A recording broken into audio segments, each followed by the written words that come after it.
Neral premier league NPL 2026 Neral शहरात क्रिकेटचा भव्य महासोहळा दिनांक 9, 10 आणि 11 जानेवारी 2026.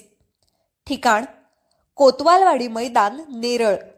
नेरळ प्रीमियर लीग 2026 अंतर्गत दमदार संघ, गुणवत्तापूर्ण खेळाडू आणि थरारक सामने यांचा संगम असलेली भव्य क्रिकेट स्पर्धा. आयोजक D3 ग्रुप फाउंडेशन नेरळ. दिलदोस्ती दुनियादारी, स्थानिक युवक मंडळे आणि क्रिकेट प्रेमी. सहकार्य रोहिदास मोरे, सौ सुनीता रोहिदास मोरे, प्रथमेश रोहिदास मोरे. नगरपालिका निवडणुकीचा निकाल जाहीर होताच आता जिल्हा परिषद व पंचायत समिती निवडणुकांची रणधुमाळी सुरू झाली असून शिवसेना शिंदे गटाने आक्रमक पवित्रा घेत उमेदवारी जाहीर करत रणनीती आखण्यास सुरुवात केल्याचे स्पष्ट झाले. मात्र महायुतीतील घटक पक्ष भाजपला विश्वासात न घेता थेट उमेदवारी जाहीर केल्याने शिंदे शिवसेना आगामी निवडणुकीत एकटेच रिंगणात उतरणार का अशी राजकीय चर्चा रंगू लागली आहे.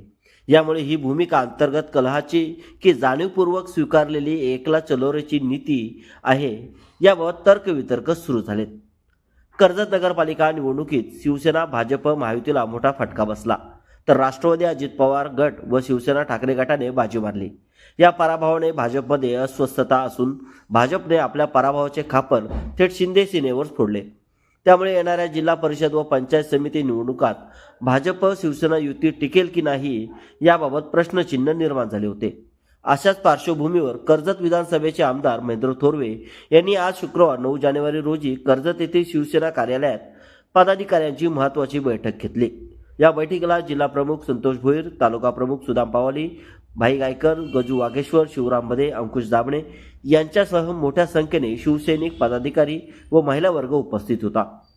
मार्गदर्शन करताना आमदार थोरवे यांनी पदाधिकाऱ्यांना वैयक्तिक हेवेदावे बाजूला ठेवून निवडणुकीसाठी सज्ज राहण्याच्या सूचना दिल्या.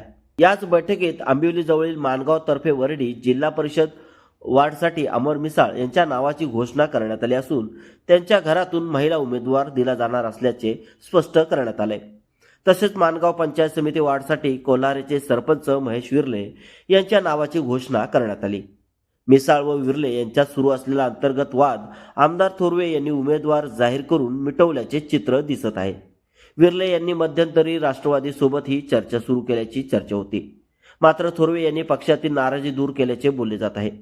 याआधी नेरळ येथे झालेल्या कार्यक्रमात थोरवे यांनी नेरळ जिल्हा परिषद वार्डसाठी माजी जिल्हा परिषद अध्यक्ष सुरेश टोकरे यांच्या पत्नी सुनीता सुरेश टोकरे यांच्या नावाची उमेदवारी जाहीर केली होती. त्याचप्रमाणे कळंब जिल्हा परिषद वार्डसाठी हरिचंद्र निरगुडा, कडावसाठी योगेश कांबेरे तर कशेळ येथून प्रमिला भरत सिंध यांच्या नावाची चर्चा आहे.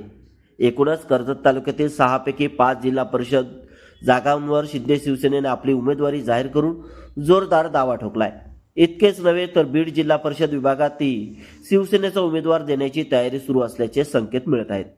त्यामुळे कर्जत तालुक्यात शिवसेना स्वबळावर जिल्हा परिषद निवडणुकीच्या रिंगणात उतरणार असल्याचे स्पष्ट होत असताना मित्र पक्ष भाजपचा विचार न झाल्याने राजकीय वर्तुळात खळबळ उडाली आहे.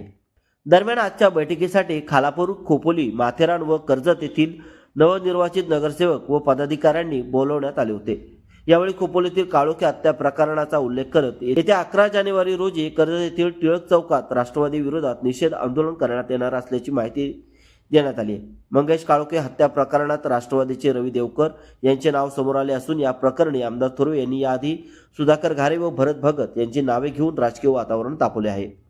एकूणच शिंदे शिवसेनेने आक्रमक भूमिका घेत जिल्हा परिषद व पंचायत समिती निवडणुकांची तयारी सुरू केल्याने कर्जत तालुक्यातील राजकारण पुन्हा एकदा तापण्याची चिन्ह स्पष्ट झाली आहे.